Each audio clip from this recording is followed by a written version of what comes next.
Elakkan dengar daripada nasihat yang bukan pakar. Bukan pakar ni siapa? Banyak tuan-puan, dia tak faham tentang emas, dia cuba memberi nasihat tentang emas, confirm tak betul lah. Sama lah kalau kita tak faham tentang sesuatu isu ataupun tentang pelaburan, kita nak komen. Memang kita akan ke laut punya. Jadi saya ambil nasihat daripada guru emas saya. Yang pertama sekali Tuan Azizi Ali, yang kedua Tuan Muhammad Zulkifli. Buku ni tuan-puan, penulis ni dia bercerita bukan tentang buy low sell high. Sebab emas ni ramai orang keliru. Dia beli emas ni dia fikir nak jual balik berapa aku untung. Berapa aku untung, berapa aku untung. Dia beli 1 gram berapa aku untung, berapa aku untung. Itu masalah. Kalau tuan-puan nak kumpul emas, tuan-puan tak boleh fikir nak bila nak jual. Tuan-puan kena fikir bila lagi aku nak beli supaya gram aku bertambah.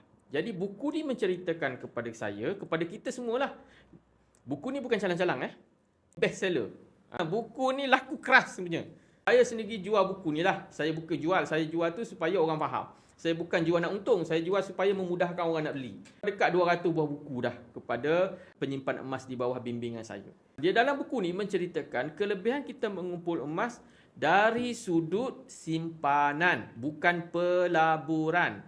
Dia suruh kita jadi penyimpan emas, bukan jadi pelabur.